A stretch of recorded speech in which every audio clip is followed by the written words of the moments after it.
So a few days ago I put out a poll asking which video I should make next out of these, and not surprisingly pretty much half of you voted for ranking the Assassin's Creed games based on their ending, and I can see why. This is a pretty interesting video to make. We know that the Assassin's Creed games from Assassin's Creed 1 to Mirage all have a very mixed set of endings, whether it's good or bad or even ones that link into future games. So that's what I'm going to do in this video. This is ranking the Assassin's Creed games based on their endings from worst to best. But before I do get into it, if you do enjoy this video or Assassin's Creed in general, then why not consider subscribing? You don't have to, but it'll help me out quite a bit. And with all of that said, let's get right into it.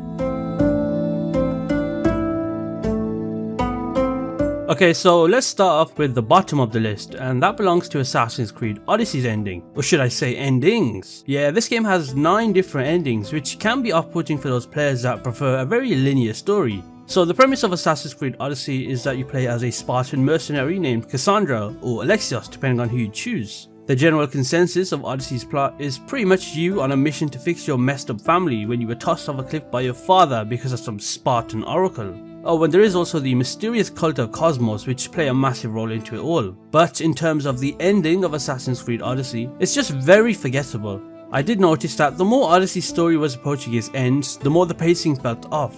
I'd have spent over 50 or 60 hours exploring and doing a lot of side content, and then the pacing just felt kind of normal. But then out of nowhere towards the end, it just ramps up massively. It's like the writers at Ubisoft just got bored and thought, fuck it, let's just randomly force a shift in pacing. And because of the random shift in pacing, the entire ending just felt so flat. Especially the Cult of Cosmos storyline too. In my first playthrough, out of the 9 possible endings, I believe I had the ending where our mother Myrene and Demos were the only 2 people I managed to save and have a family dinner with. I don't know how I managed to mess up that badly, but it could have been a lot worse. I know there's people watching this that messed up so badly where they had nobody left alive. I didn't really enjoy how poorly presented the ending was too. Just the awkward animation, the poor voice acting, it all just felt very empty, and it didn't leave any lasting impact on me. You see, I actually enjoy Assassin's Creed Odyssey as its own game. I mentioned that in my rankings of the game's video, but the ending of the story is one that I can't really get behind. Like, why does Demos' attitude just suddenly change out of the blue? You make a few seemingly unrelated dialogue choices, and then in the final moment when you choose not to fight him and then reveal Leonidas' spear, suddenly Demos turns into a good guy.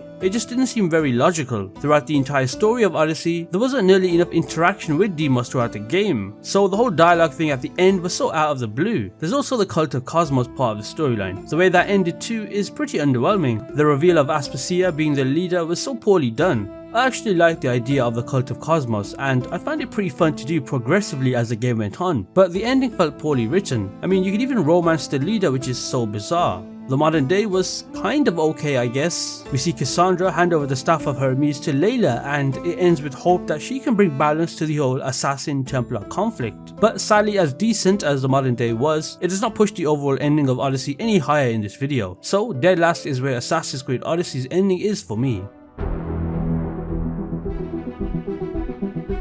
Now moving on to the second worst ending, we now have Assassin's Creed Unity. This one is definitely controversial, and Unity is a lot of people's favourite Assassin's Creed game, but if we're talking from a narrative and story standpoint, it's one of the weakest in the series, especially the ending. Now this particular one frustrates me the most out of any of the games in this video. The reason being is because of the setting of Unity, the engine, the movement and the combat. It felt so wasted purely because of the lackluster narrative. Near the end of the story, we see of course the fight sequence between Arnaud, Elise and Francois Thomas Germain, who first of all is one of the worst villains in the entire series. The only interesting thing about him is that he was a sage, and that's quite literally it. The reason the ending of Unity was so bad was because of one major thing, and that was the very blatant forced death of Elise. I mean, seriously, it's like Ubisoft just wanted to throw in the most random plot twist out of nowhere, which quite literally provided no follow-up or advancement. Elise did not need to die. Throughout the game, Elise is driven by a singular goal, which was of course to eliminate Germain, with Arnaud playing as a secondary concern for her. We see that inside the temple, after Arnaud delivers what looks like to be a decisive blow to Germain, he gets trapped under debris, and then we see Elise face a very pointless but apparently needed decision, which was to either help Arnaud, which was the obvious answer, or just randomly decide to turn around and try to fight Germain when he quite literally has the Sword of Eden in his hand. It made zero sense for her to do that.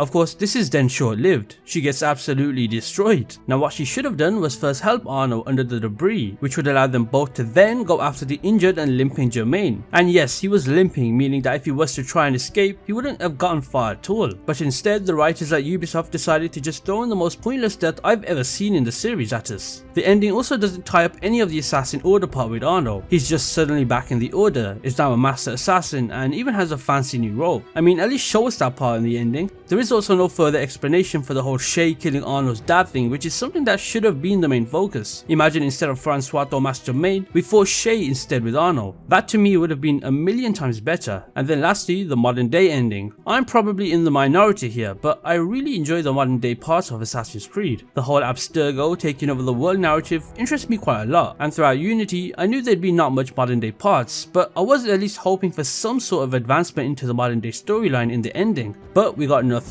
It is a shame because I remember in the older games where the ending of the story gave us those moments where either Ezio and so on would meet with the ezio, but in Unity there was not a single modern day cutscene where the game ended. So yeah, second last for me is where I place Unity's ending. Now this one is a rather conflicting one because I absolutely love Assassin's Creed Origins, and it's genuinely one of my favourite games, not just in the series but of all time. But as much as I love the game and everything it has to offer, I have to be honest and talk about the ending because, let's be honest, it's not got the best ending, doesn't it? For starters, let's talk about the main villain of the game, and that was Flavius. Somebody that if you asked me in 3 years time to describe him, I wouldn't have the foggiest idea where to start. In my opinion, it just seems like the developers initially had bigger plans for him, but in the end we got very little, leaving the character feeling so unbelievably disappointing. Imagine if between the Siege of Alexandria and the Battle of Nile parts of the game, we could have worked with Flavius and developed a kind of connection, similar to how Assassin's Creed Syndicate did it with Maxwell Roth. It would have made for a lot better of a betrayal and a more impactful plot twist. Considering this was the same guy that killed our son Kemu, his whole reveal and him as a character should have been fleshed out way more, to make him more of a mastermind type of villain instead of a who the fuck is this guy moment. There's also the game shifting to Aya near the ending, which for me is something I didn't really like. The entire ending of Assassin's Creed Origins was more focused on Aya, when throughout the entire game we grinded to level up our weapons and gear for it to just shift to Aya out of nowhere, from a naval battle to yet another lackluster boss fight with Septimius. The whole ending felt more tailored to focus on her character instead of Bayek. Then towards the very end, we see Aya and Bayek separating without a struggle to stay together, followed by a very brief cutscene of the Assassin Brotherhood beginning. It's weird because despite Aya being very distant throughout Origins, their relationship ending felt rushed. After many years of being together, all it took was a single conversation on the beach that concluded it all, which left a very sour taste. The game's real ending should have finished with Bayek and not Aya. I did not enjoy seeing Bayek get overshadowed by Aya towards the end. I guess the whole Hidden Ones DLC expands on the Brotherhood and Bayek and Aya, but this video is focused on the endings of the base game only and not the DLC. There's also the modern day ending, which yet again is one of Ubisoft's weakest writing points in the series. The modern day has not progressed at all. We see William Mars return, but very briefly. It's like they wanted you to pay $60 for Assassin's Creed Odyssey to see the next chapter of William Mars. It's so frustrating because a very brief modern day cutscene was something the writers expected us to get hyped over, when in reality it gave me no satisfaction at all. Now, just like Assassin's Creed Origins, this one is also conflicting because I'm not really a fan of Assassin's Creed Valhalla. But if I take my dislike away for the game for a second, I can admit the ending of Valhalla is slightly better than the endings of the previous games I've mentioned so far. Don't get me wrong, the entire story was not good. It was just outright boring and dragged on for far too long. But how it concluded is okay, I guess. It's not the best, but it's not the worst. Similar to Assassin's Creed Odyssey, there are 6 possible endings. The main ending with options for either good or bad outcomes, the Asgard ending, the secret issue ending, the modern day ending, the Anglia ending, and even the Order of Ancients ending. In my opinion, the reason why Valhalla's ending is not as bad as the rest that I mentioned previously was because of Basim and Assassin's Creed Mirage. I felt like if we didn't have Assassin's Creed Mirage or any game after that featured Basim, the ending would remain pretty mediocre. We of course see the end pick up with Eivor and Sigurd returning to Norway to say goodbye to their father, and then we arrive at the temple where we enter a simulation of Valhalla, and then after a few days in the simulation, Basim prevents us from leaving, and the whole boss fight with Basim was actually pretty decent, to be fair. We of course then defeat him, and then he gets trapped inside Yggdrasil. The game then shifts to Layla arriving there, where she sacrifices herself to join Desmond in the Grey, aligning with Loki, who is Basim, and Aletheia's intricate plan to reunite after a very long time. In the end, Basim pretty much joins the assassins, committing to locating and bringing together their children to reunite the entire family. Yeah, as you can tell, Assassin's Creed got very complicated with all this fantastical and reincarnation stuff, which throws a lot of people off from the series. The ending pretty much sets up the events of Mirage, and it does leave us on a very good cliffhanger, especially seeing Basim in the modern day. But as I said earlier, if Basim did not have Assassin's Creed Mirage, the ending of Valhalla would be pretty bad.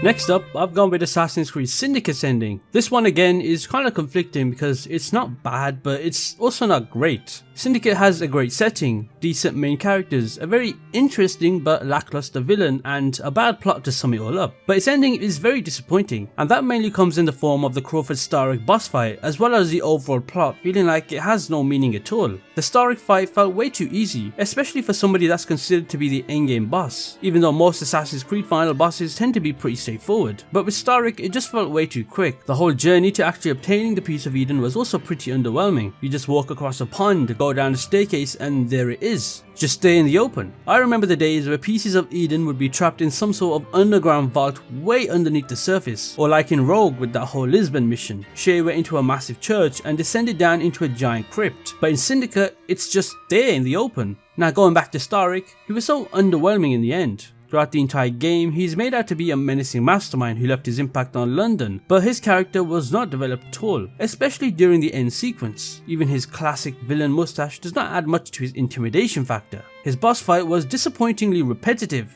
It involved a monotonous cycle of stabbing, blocking, and being thrown across the entire room by Starrick, only to repeat the process with the other twin about 5 times. After countless back and forth from the 5 twins, we finally take him down, and that's essentially the end of it. The modern day ending was also a letdown too.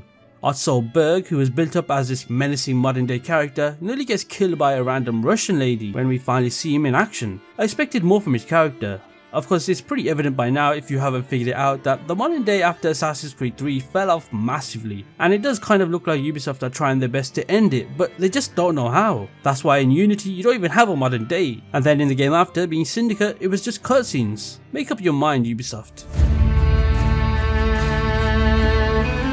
Now we're slowly approaching the middle of the pack in terms of endings, and the 8th spot I've gone with Assassin's Creed Brotherhood's ending. Now don't get me wrong, Assassin's Creed Brotherhood as a game is top tier, one of the best, but the ending of the main story was so random and all sorts of jumbled up. The entire story was going so well. It starts off on a very intense path with Ezio facing off against Cesare Borgia. There's the whole Monteriggioni sequence where Mario gets killed and the town gets destroyed, which is all very fascinating. But it's the later parts of the game that really gets to me. I felt like the ending of the story was somewhat rushed. The period between Cesare's arrest and Ezio's confrontation with him in Spain spans approximately 5 years, and I believe Ubisoft missed an opportunity to include additional sequences depicting Ezio's hunt during that time. I mean, I get it, Ubisoft had to make it historically accurate to skip certain parts of the plot. The real life Cesare Borgia led armies across Europe during the period that we did not see towards the end of Brotherhood, making it pretty difficult for Ubisoft to integrate these events into Brotherhood. The ending fight with Cesare was very weird. It just consisted of the fight being interrupted with random bad guys that you fight to then get back on track to fighting Cesare. It reminded me of Unity and Syndicate's final boss fights, which were pretty mediocre. This is very disappointing considering all of Brotherhood as a game was 10 out of 10. Now let me talk about the modern day ending, however, which was such a plot twist in the entire story. Throughout Assassin's Creed 1 to Brotherhood, it seemed like we were about to witness a Desmond and Lucy relationship. That was until the end of Brotherhood's modern day forces us to kill Lucy with Desmond while he's being controlled by Juno. Of course, the Assassin's Creed reason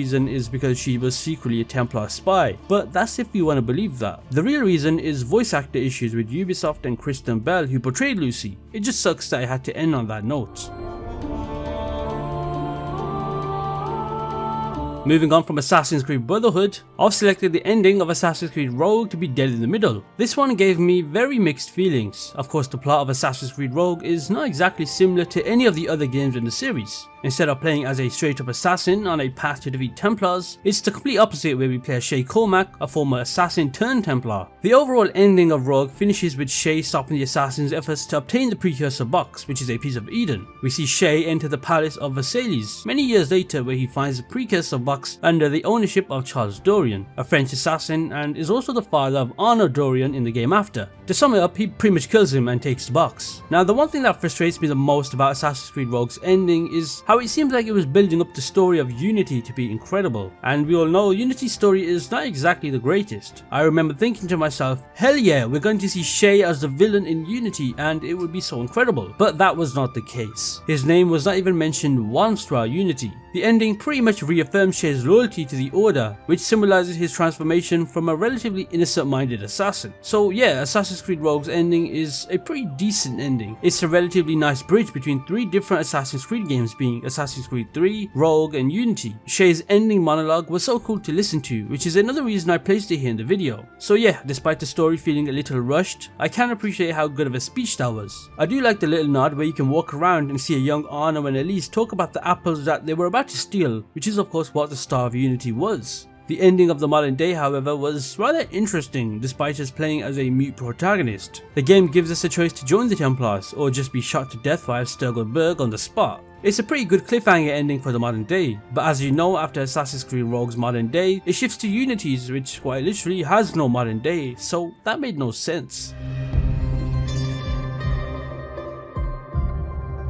Okay, so moving on from Rogue's ending, I've gone with the latest Assassin's Creed game's ending, which is Mirage. The ending to me was confusing at first, but once I fully realized what was happening and I understood it, it made a lot more sense. First I want to talk about the Order of Ancients in Mirage and the leader of it. I have very mixed feelings about that.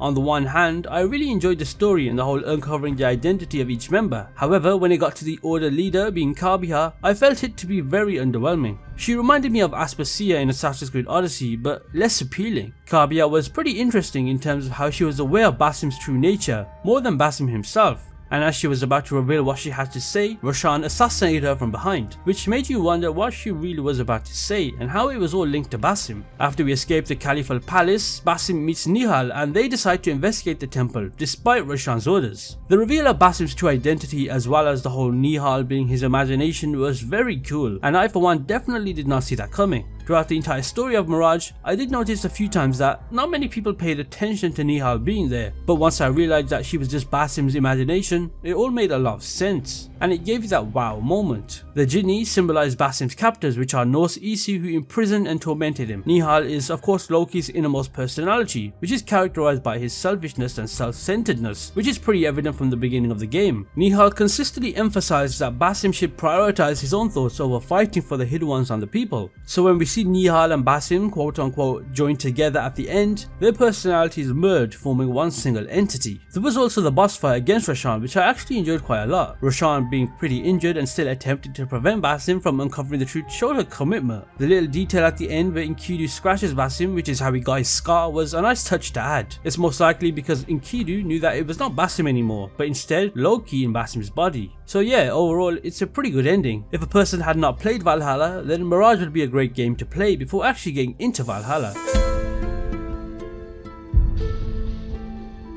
Moving on to the top 5 now, and at 5th place I've gone with Assassin's Creed 1, the very first Assassin's Creed game. Now despite this game needing a massive remake, the ending of the story was pretty good.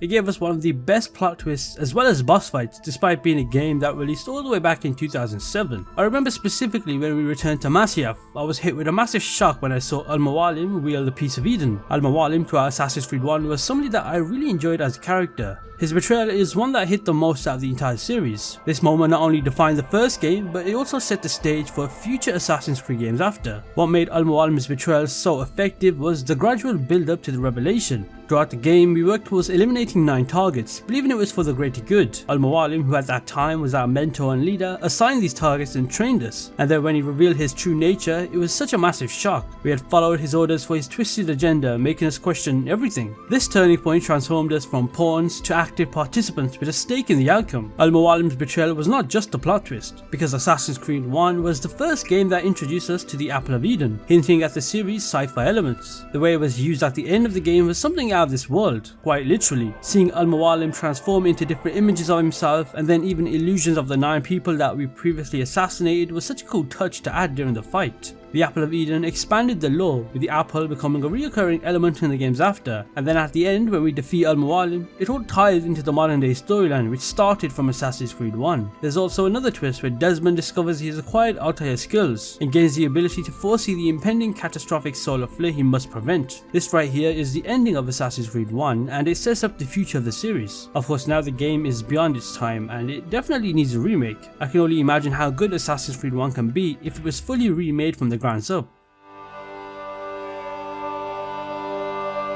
Now moving on to the top 4 endings, I've gone with Assassin's Creed 3's ending. I used to be somebody that did not really like this game. That was until recently this year when I replayed it and I enjoyed it quite a lot. In fact, I made this video talking about why it's such a great and overhated game. But regardless of that, the ending of Assassin's Creed 3 is one that sticks with me quite a lot, most notably in its modern day. Let's start with the Haytham Kenway fight because of how incredibly touching it was to witness. I really enjoyed that fight because throughout the entire story of Assassin's Creed 3, we see Haytham as this calm and collected character. Unlike other villains in the series who often resort to brute force or insanity, Haytham is a very calculated individual. This unique aspect of playing as Haytham in the opening hours and then later near the ending of the game having to confront and kill him as Connor makes the ending all the more heartfelt. And then there's the whole Charles Lee situation. He's of course the man Connor wanted to kill from the literal beginning of the game all the way until the very end. Yes, it took quite a while for us to eventually kill him because he kept running, but once we caught up to him, the whole Connor and Charles Lee sitting down drinking was such an iconic scene. However, the actual ending part where we see Connor go back to his village to see that everybody has fled is quite heart-touching.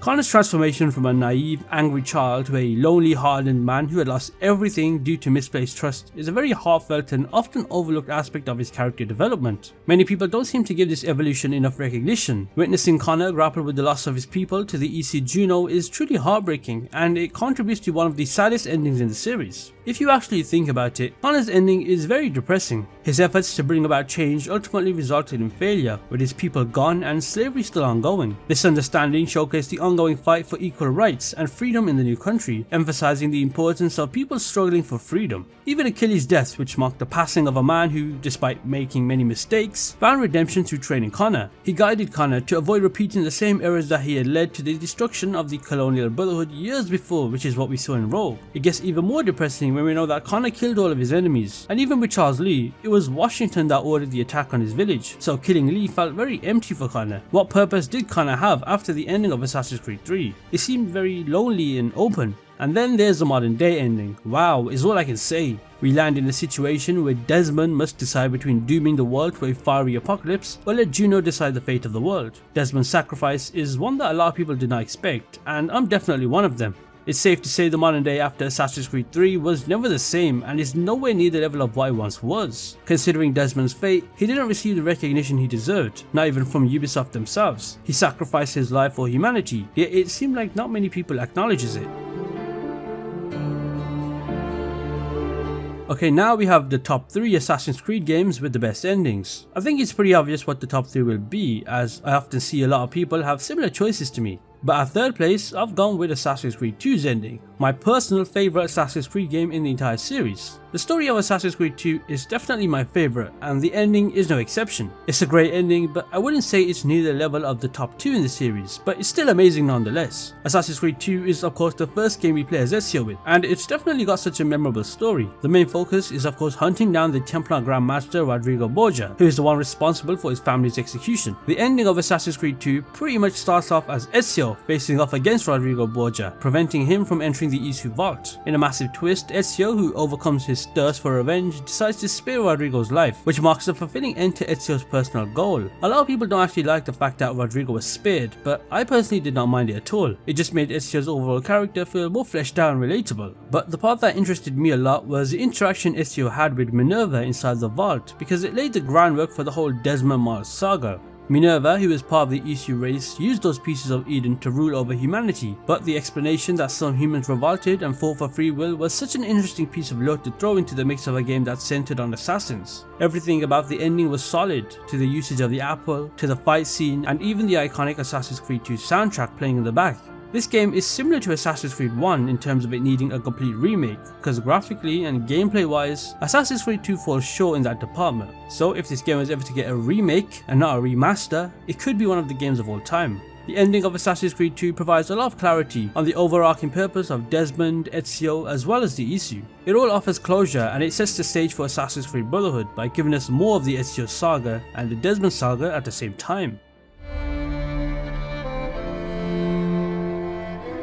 Now for the top 2. This was quite hard to decide because honestly it can go either way. It was between Assassin's Creed Black Flag and Assassin's Creed Revelations, but in the end I went with Assassin's Creed Black Flag's ending. But trust me, I could easily place this game's ending as number 1. Throughout the entire story of Black Flag, we see Edward's transformation from a wealth-focused pirate to a mature individual who grasps the truth about everything. As Edward leaves his established life behind to go on a new journey, he acknowledges the closure of the golden age of piracy in the Caribbean, and because he witnessed the deaths of many fellow pirates, he understands his own fortunate escape, and he wisely decides to end this chapter of his life. We witness Edward's journey from what he once was to what he has become. We also see a heartwarming moment as Edward reunites with his daughter Jennifer for the very first time, and during their journey home they talk about the future, which makes you just smile seeing the father-daughter connection he now has. Seeing all the side characters that we once knew from the story all dead gathered at the table looking at Edward, whilst Anne Bonny sang Parting Glass was so memorable, not just in Assassin's Creed but in gaming in general. Edward takes a final trip down memory lane, reminiscing about his pirate days before bidding farewell to that phase of his life.